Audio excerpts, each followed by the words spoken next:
Assalamualaikum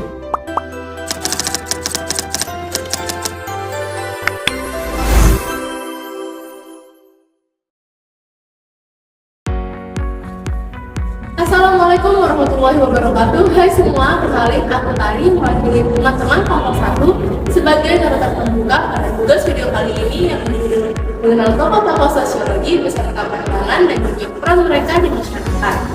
Nah, sebelum ke inti videonya, aku mau jelasin sedikit mengenai bagaimana sosiologi itu lahir dan juga menetap.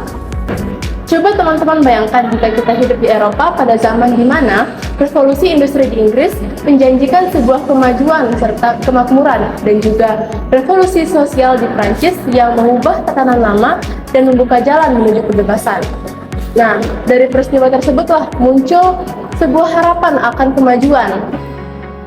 Namun yang terjadi malah sebaliknya, timbul kekacauan serta kesenjangan sosial di masyarakat. Namun herannya, masyarakat kok tidak berubah dan tetap bertahan? Nah, dari pertanyaan itulah muncul tokoh-tokoh besar seperti Auguste Comte, Max Weber, dan Emile Durkheim yang berusaha menjawab pertanyaan tersebut.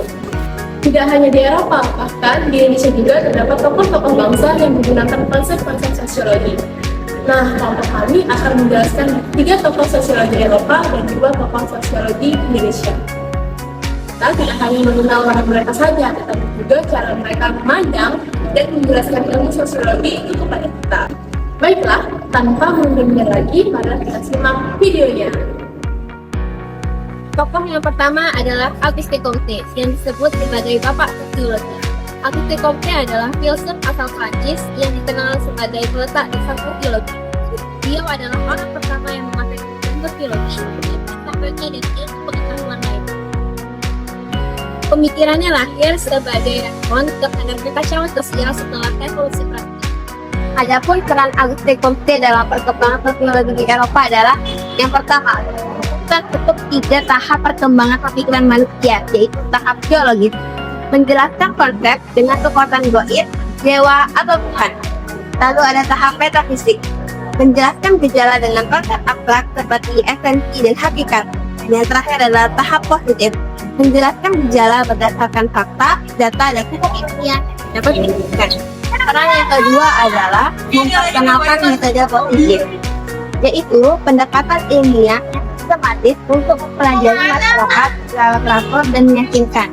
Yang ketiga, mendasari aliran positivisme, menjelaskan tentang masyarakat harus berdasarkan fakta nyata, data, dan hasil penelitian, bukan sekedar keyakinan atau spekulasi. Dan yang keempat atau terakhir adalah ilmu dasar dari aturan sosiologi supaya menjadi ilmu yang terstruktur serta menjelaskan dasar kajiannya sehingga berbeda dari bidang ilmu lain. Berikutnya ada Emile Durkheim. Emile Durkheim merupakan tokoh filsuf sekaligus salah satu tokoh sentral pencetus sosiologi modern Prancis yang hidup pada akhir abad ke-19 hingga abad ke-20.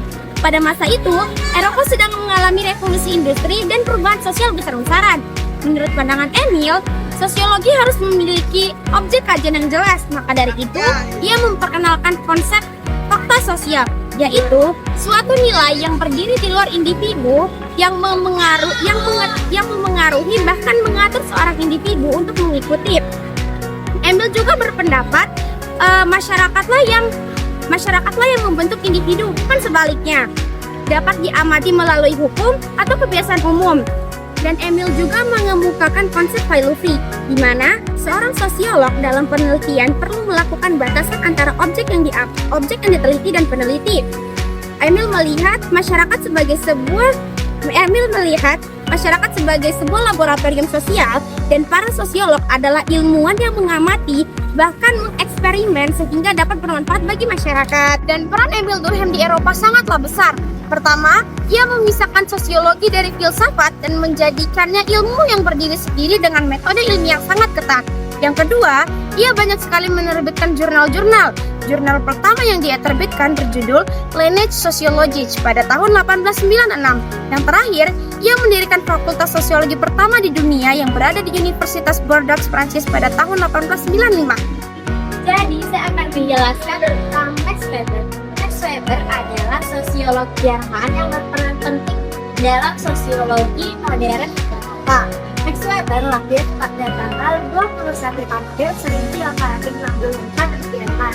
Konsep utamanya adalah The Protestant Ethic and the Spirit of Capitalism, yaitu menghubungkan etika sosial dengan lahirnya kapitalisme modern.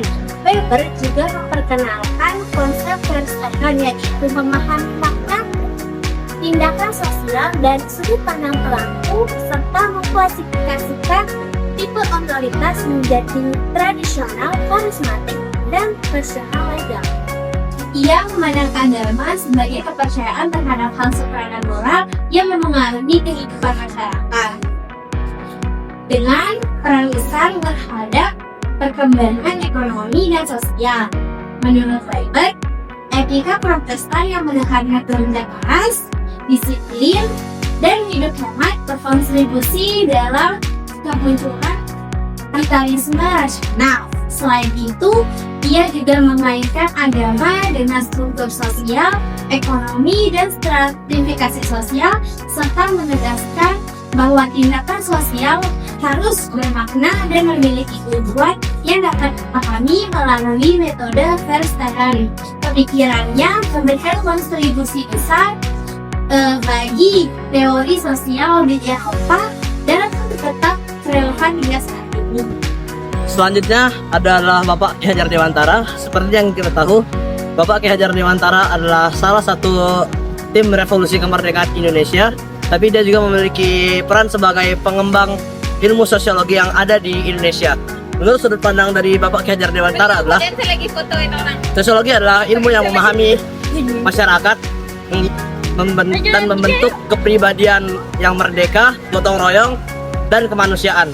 Perannya dalam ilmu perkembangan sosiologi adalah adanya slogan dari Bapak Ki Hajar Dewantara, yaitu Tuturi Handayani. Selanjutnya ada pembangunan taman siswa yang dibikin oleh Bapak Ki Hajar Dewantara. Selo Sumarjan dikenal sebagai Bapak Sosiologi Indonesia. Ia berperan penting dalam memperkenalkan sosiologi ilmiah di Indonesia melalui kegiatan pengajaran dan penelitian, khususnya mengenai perubahan sosial. Selain itu, Selo Sumarjan juga turut mendirikan dan mengembangkan ilmu sosial dan ilmu politik di Universitas Indonesia.